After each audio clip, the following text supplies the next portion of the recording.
In the previous part, I told you the story of me and my son, Andrian. After catching him playing with himself without asking me to help, I decided to gift him a special game, a captivating challenge he can't escape from, as a way to teach him a lesson. Now, let's continue the journey together.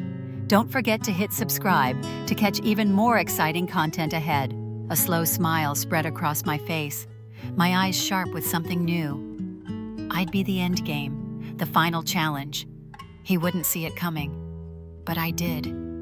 I knew how far I'd go, how far I wanted him to follow. My fingers brushed my lips, still tingling. "Let's see if you can take me on, Andrian," I whispered, voice low and alive. "Let's see if you're ready for me." I stood in my bedroom, the faint creak of the floorboards under my feet barely audible over the sound of water rushing from the bathroom. My hands trembled slightly as I adjusted the thin bathrobe around me, the damp fabric clinging to my skin from the steam I'd let fill the air. The game had led us here. Those notes, the boxes, the photos I'd carefully chosen to tease him, to pull him closer. And now, the door stood ajar. The bold red "Enter if you dare" scrawled across it, like a dare I'd thrown to myself as much as to him. My heart thudded in my chest, a mix of nerves and anticipation I couldn't shake. I heard him before I saw him, the soft squeak of his sneakers, the hesitant pause as he stepped into the room. My Adrian, my boy, clutching that prop sword like it could anchor him in the storm I'd set in motion. The sound of the shower echoed through the space, a steady rhythm I'd left running to draw him in, the lavender scent of my soap drifting out to meet him. I stood by the sink, my wet hair dripping onto my shoulders, the robe barely tied, and waited. "Adrian?" I called, keeping my voice soft, gentle, though it trembled at the edges. I wanted him to hear me, to feel the pull. He flinched. I could sense it even through the cracked door, and my pulse quickened. "Can you come in here, sweetheart?" "Mom, are you showering?" His voice came back, shaky and uncertain, and I smiled to myself. He was teetering on the edge, just as I'd hoped. "Yes, but it's fine," I said, steadying my tone, letting it carry that calm assurance I'd practiced in my head. "I need your help with something. Come in." I leaned against the sink, the cool porcelain grounding me as steam curled around me, warm and thick. There was a pause, a long one, and I could picture him standing there, rooted to the spot, his mind racing. He'd always been cautious, my thoughtful boy, the one who puzzled out every move in those games he loved. But this wasn't a game he could win with strategy alone. Not anymore. I heard the door creak wider, felt the shift in the air as he stepped into the bathroom, and my breath caught. The steam clouded the space between us, but I saw him clearly enough. His tall frame, the sword still gripped in one hand, his eyes wide as they found me. I turned to face him fully, letting the light catch the damp strands of my hair, the faint outline of my body beneath the robe. His cheeks flushed, and I felt a thrill ripple through me. He was here. He'd come. "You found the key?" I asked, my voice low, laced with something deeper I couldn't hide. I took a step closer, the robe shifting with me, the hem brushing my thighs. His throat bobbed as he swallowed, and I watched his hand fumble to hold up that old brass key, the one I'd left for him like a breadcrumb in this twisted fairy tale. "Yeah, I found it at the front door," he stammered, his voice rough, his eyes darting to the floor where droplets from my hair pooled in tiny circles. He couldn't look at me, not fully, and that only fueled the fire building in my chest. "Good," I said, closing the distance another step, near enough now to feel the heat of him through the humid air. "You've always been good at finding things, haven't you? Like those games you love to play?" I tilted my head, studying him, searching for that flicker I'd seen in his eyes lately. The one that told me he wasn't just my little boy anymore, but something more, something I could reach. He looked up then, and our eyes locked. There it was again, that unreadable depth, the shadow of thoughts he kept locked away.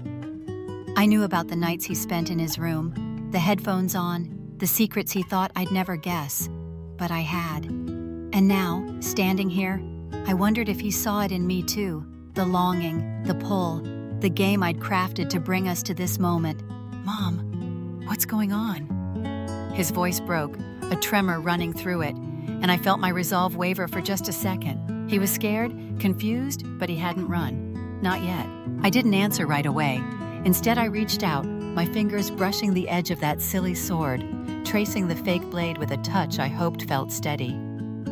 "You're my hero, Adrian," I whispered, letting my voice drop, letting it wrap around him. "But every hero needs a final challenge. Are you ready?" The shower kept running, its sound filling the silence, a heartbeat we could both feel. His chest rose and fell quickly, his eyes searching mine, and I knew he was lost, caught in the web I'd spun, unsure whether to fight or fall. I stood there, closer than I'd been in years, and realized the truth. Whatever happened next, whatever he chose, we'd crossed a line we could never uncross. The world had shrunk to just us, to the heat of his presence filling the steamy bathroom, the sound of the shower fading into a distant hum. My fingers fumbled with the knot of my robe, the damp fabric slipping through my grasp until it gave way, falling to the floor with a soft thud. I stood there, exposed, my breath shallow, my skin prickling under the weight of his gaze. Adrian was saying something, his voice a muffled blur, but I couldn't focus on the words. All I saw were his lips moving, his wide eyes locked on me, shock and something else flickering in their depths. I crossed the space between us in 2 quick steps, my heart pounding so hard I thought it might burst. My finger pressed against his lips, silencing him, the warmth of his breath against my skin, sending a shiver down my spine. My other hand found his, the one he'd instinctively raised to shield himself, and I gently pulled it away. My fingers brushed against him, firm, alive, and I felt it, the way his body responded despite the fear in his eyes. "Hush, sweetheart," I whispered, my voice trembling but steady, a command wrapped in tenderness. He looked terrified, his chest heaving, but I could feel it, the twitch beneath my touch, the undeniable pull. He wants this too, I told myself, the thought igniting something wild and reckless inside me. My hand closed around him, stroking slowly, feeling him grow under my fingers, the heat of him searing into my palm. "Mom." His voice cracked, barely a whisper, a broken sound that couldn't form into anything whole. He was lost, caught in the storm I'd unleashed, and I couldn't stop, not now. I sank to my knees on the wet tile, my eyes fixed on him, drinking in every detail. My lips parted, and I took him in, tentative at first, my tongue tracing him gently.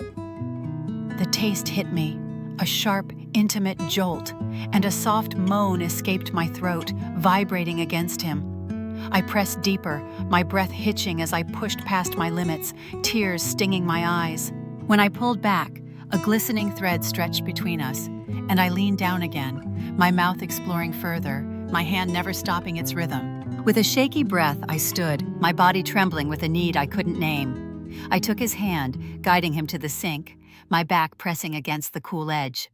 My legs parted, my skin flushed and ready, every nerve alive with anticipation. I didn't need anything more. I was already there, aching for him. I reached back, my fingers brushing his, urging him closer until I felt him against me. A soft moan slipped out as I arched toward him, desperate to close the distance, and then he was there, inside me, his hands gripping my hips as he moved. Each thrust sent a wave crashing through me, my voice spilling out in trembling gasps. "Oh, Adrian!"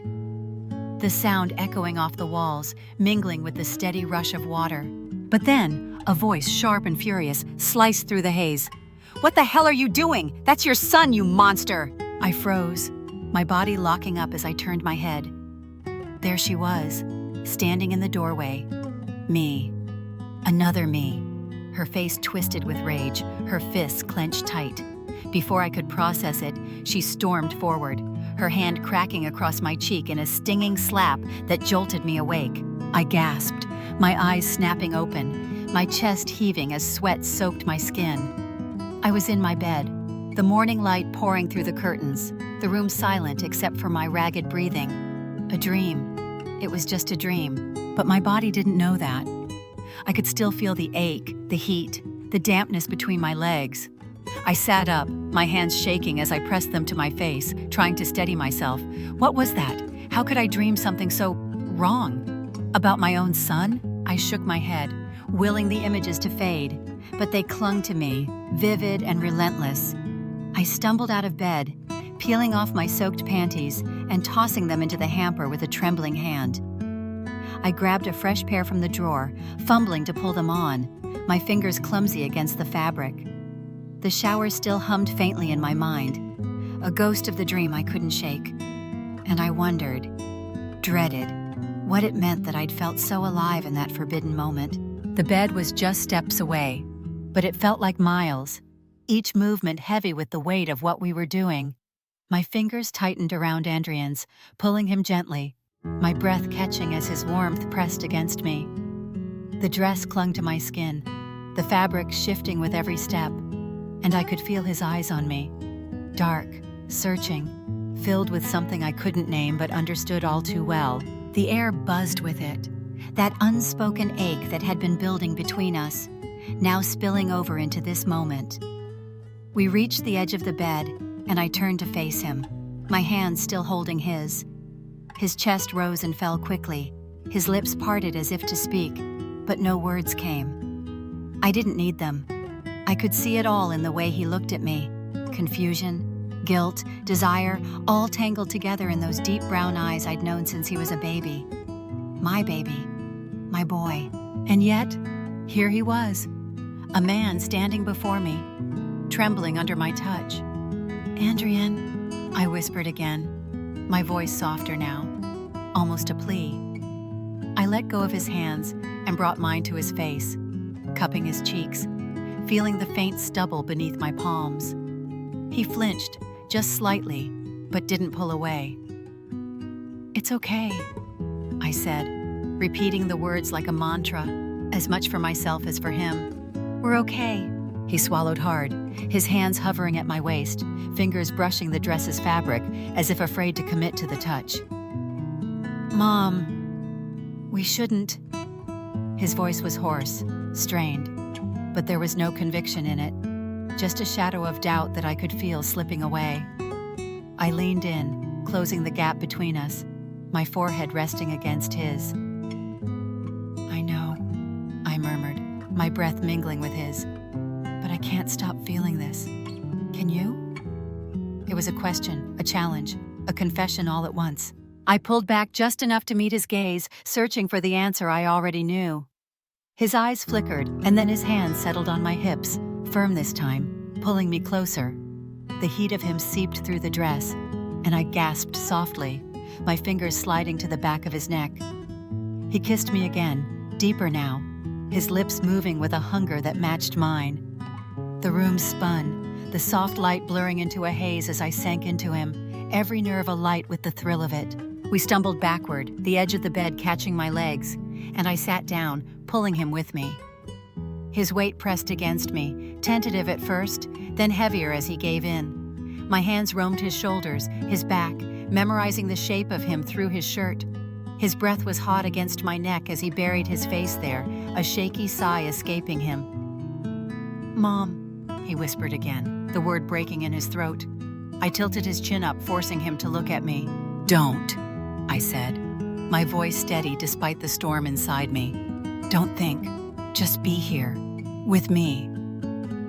I kissed him again, softer this time, pouring everything I couldn't say into it. The years of sacrifice, the loneliness, the love that had twisted into something new, something dangerous. He nodded, a small jerky motion, and his hand slid up my sides, tracing the curves the dress hugged so perfectly. I arched into his touch, a shiver running through me as his fingers brushed the neckline, lingering there. The air was thick, electric, and I felt myself slipping further into this moment, this forbidden space we'd carved out together. But then, a sharp creak from the hallway snapped me out of it. My eyes flew open, my body tensing beneath him.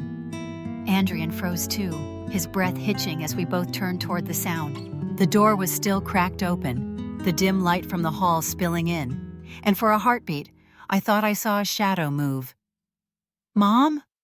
His voice was a whisper now, laced with panic. "Did you hear that?" I sat up, my heart racing for a different reason now, my hands gripping his arms. "Stay here," I said, sliding out from under him, my bare feet hitting the floor. The dress swished around my knees as I moved toward the door, every step heavy with dread.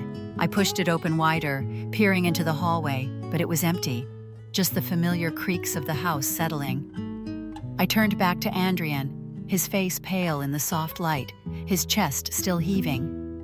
"It's nothing," I said, forcing a smile, though my pulse hadn't slowed. "Just the house." But as I stood there, the spell broken, a cold wave of reality crept in. What were we doing? What had I let happen? He sat up, running a hand through his hair, his eyes avoiding mine. Maybe we should stop," he said quietly, the guilt creeping back into his voice.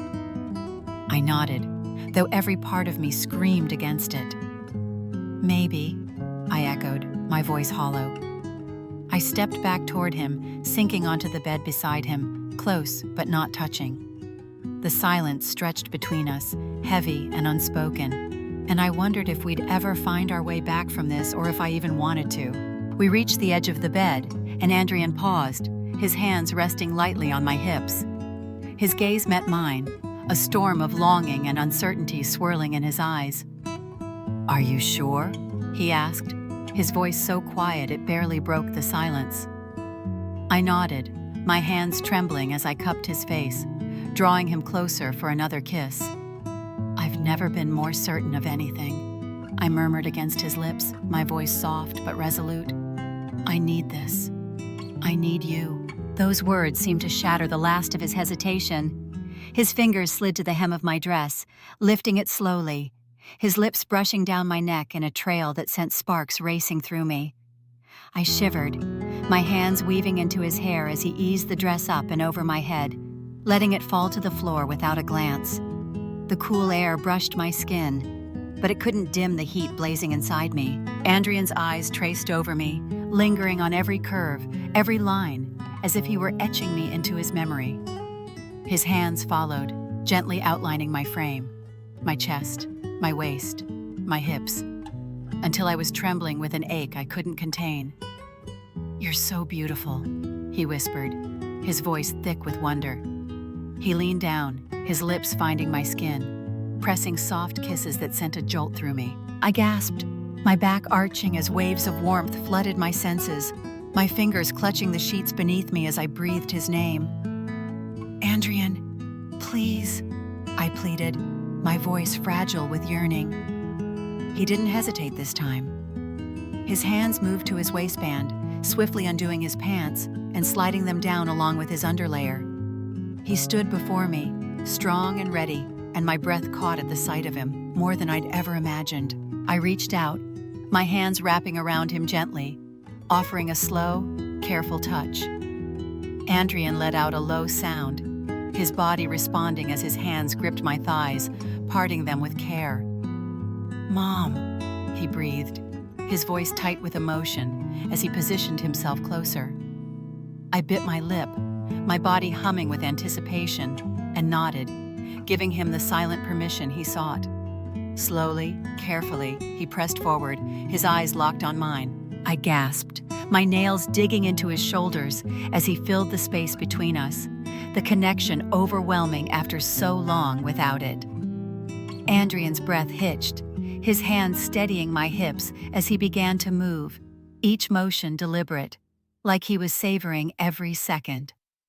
"Oh, Andrian," I murmured, my legs wrapping around him as he deepened his rhythm, touching a place that made lights dance behind my eyes. My hands slid to his back, leaving faint marks as his pace quickened, pulling me closer to the brink. "Mom, I can't. His words broke into a ragged sound as he pressed himself fully into me, his release washing over him just as mine surged through me, a rush that left me trembling and breathless. We held each other, our breaths tangling as we rode out the moment, lost in the closeness. For a long while, the room was silent except for our uneven breathing. My heart still raced, my mind spinning with a torrent of feelings as I looked up at him, my fingers brushing the damp hair from his forehead. "Andrian?" I whispered, my voice tender and heavy with everything unsaid. "There's something I need to tell you. I love you with all my heart. Please don't be cold to me anymore. From now on, let's always love each other like this, okay?" After hearing this, the boy nodded, and we hugged each other tightly.